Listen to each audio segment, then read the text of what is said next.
Hi, you guys. I'm Phil Town from Rule One Investing, and today I'm going to discuss what to invest in during a recession.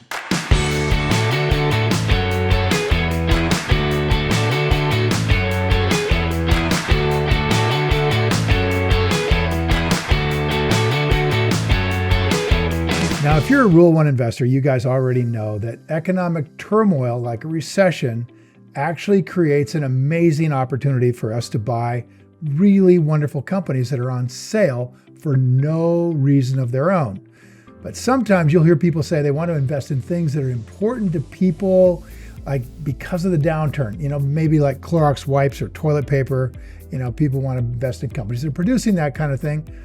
And that isn't necessarily the right way to look at it at all. In fact, you really want to look for companies that are going to do great despite the recession.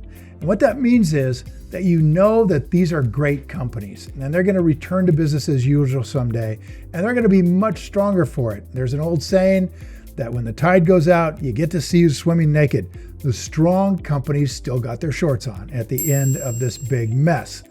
Now, what we're going to do is buy them when they're just temporarily priced below their value substantially because of the state of the market as a whole.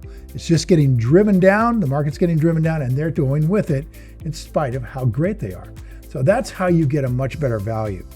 Now today what I want to do is go over a few types of investment that you should look for when investing during a big downturn like this. And I don't know, frankly, I know we're in a recession, but Ray Dalio, who's pretty good at this as a macro investor, runs the biggest hedge fund in the world. And he's basically saying we are already in a depression, which is an extended period of time when the economy is shrinking. So we'll see. Whatever, we're going to buy the same kinds of companies. And that means companies that are wonderful. That means they're wonderful, right? It means they're a great company. That means you understand the business, number one. Number two, it has a big, broad moat that makes it very difficult to compete with. And what that moat does in a recession or an economic downturn is it allows them to remain profitable, to continue to have cash flowing when their competitors are struggling to survive. And the third thing is you got to have management that's talented and has integrity and isn't going to use a recession as an opportunity to get rid of their debt by wiping out their shareholders, those bastards that do that. All right, so there's some places we can look. We can look for goods that are essential. That means companies that are producing products that are going to be really important. Doesn't matter whether it's during a recession or not a recession or a depression or not a repression. They're just important products that are going to be bought. Think in terms of tangible items like energy, food, household products. Somebody asked Warren Buffett if we shouldn't be buying gold, and he said, well, you can stack all the gold between home plate and first base that there is in the entire world. It makes a cube about 90 feet on a side.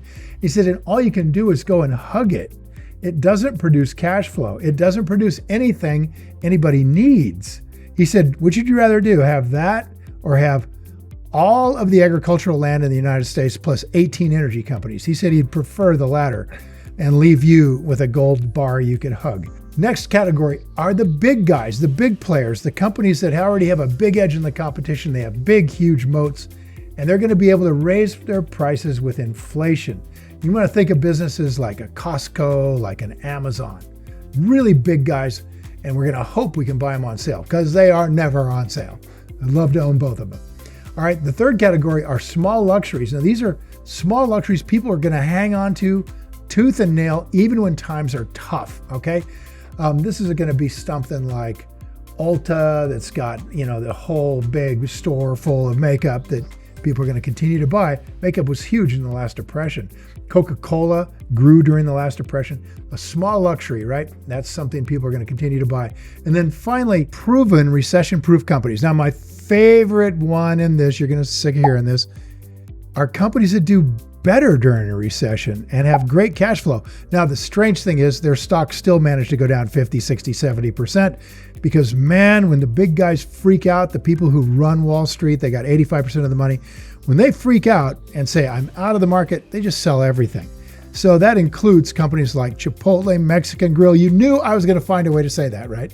So Chipotle actually increased its cash flow and grew 20% a year right through the last recession.